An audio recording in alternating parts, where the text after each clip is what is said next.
Isang mapagpalang araw sa ating lahat.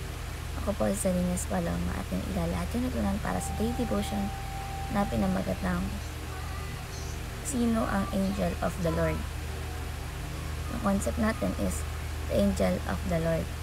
So, ating scripture is Exodus chapter 3 verses 2 to 6. Na sabi na, there the angel of the Lord appeared to him in flames of fire from without a bush. Moses saw that though the bush was on fire, it did not burn up. So Moses thought, I will go over and see the strange sight, why the bush does not burn up. When the Lord saw that he had gone over to look, God called to him from within the bush, Moses, Moses. And Moses said, Here I am. Do not come any closer, God said. Take off your sandals, for the place where you are standing is holy ground.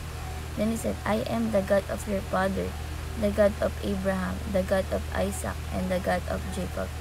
At this Moses hid his face because he was afraid to look at God. So, yung teaching ko natin ngayon, palaruan natin ngayon is, number 1, the angels of the Lord speak as God. So, sinasabi ito na sa mga aklat ng Lumang Tipan, ang angel of the Lord ay nagsasalita hindi lamang bilang isang mensahero kundi bilang Diyos mismo.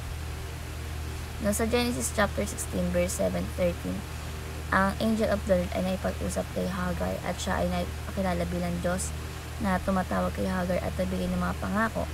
Ito ay napapakita na hindi ordinaryong angel ang angel of the Lord, kundi ang presensya ng Diyos mismo ang isang anghel na anyo. So the angel of the Lord speak as God. Next, the angel of the Lord is worship. So, sa ilang mga pagkakataon, ang angel of the Lord ay tinanggap ang pagsamba bilang isang bagay na hindi ginagawa ng mga ordinaryong anghel. Ang mga angel ay palaging natama sa mga tao na gustong sumamba sa kanila. Ngunit ang angel of the Lord ay tumatanggap ng pagsamba bilang Diyos. So, the angel of the Lord is worship. And lastly is, the angel of the Lord is Christ before His birth. Nasabi dito na bago pa ipanganak si Jesus Christ, sa Bagong Tipan, the angel of the Lord, itinuring niya na ipapakita kay Kristo, no, sa Lumang Tipan. Ito ay isang pre-incarnate, bago magkatawan tao, na ipapakita si Jesus sa mga tao. So, the angel of the Lord is Christ before His birth. So, bilang application po is number 1, know who Jesus is before His birth. So, dito sinasabi na mahalaga na maunawaan natin ang pagkatao ni Jesus bago ang kanyang kapanganakan upang makita natin kung ano ang kahalagahan ng kanyang misyon. Hindi siya basta tao na ipinanganak, kundi siya ay Diyos na nauna na pakita sa mga tao bilang angel of the Lord.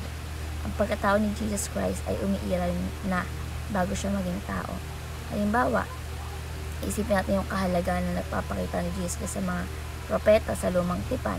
Ang pagka-Diyos niya ay naroon na sa lahat ng oras, no? At ito ay papatibay sa ating pananampalataya na ang kanyang mission ay may layunin mula pa nung una. So, know who Jesus is before His birth. Next, study the Christocentricity of the Bible. So, dito sinasabi na ang kabuuan ng mga bayit ng Biblia ay nakapokus kay Jesus Christ. No, mula sa mga propesiya ng Mesayas sa Lumang Tipan hanggang sa katuparan ng mga ito sa Bagong Tipan.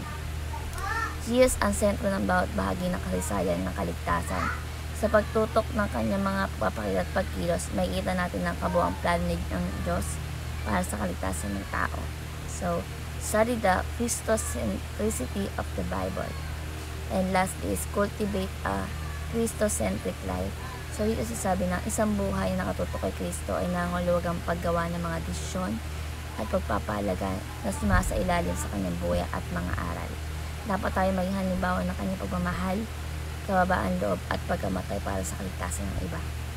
So, halimbawa, kung tayo naghanap ng gabay natin mga relasyon, mas maging makatarungan at maunawaan tayo sa mga tao sa ating paligid. Kung ang ating buhay ay sentro natin kay Jesus Christ, ang pagiging mapagbigay at mapagpatawad ay mga halimbawa ng isang Christocentric na buhay. So, cultivate a Christocentric life. So, ayun namin ano po na sa devotion na meron kayo. Mag-share sa iba siya mga play sa ating board. Thank you sa pagkiliit. Tabas po sa ating lahat.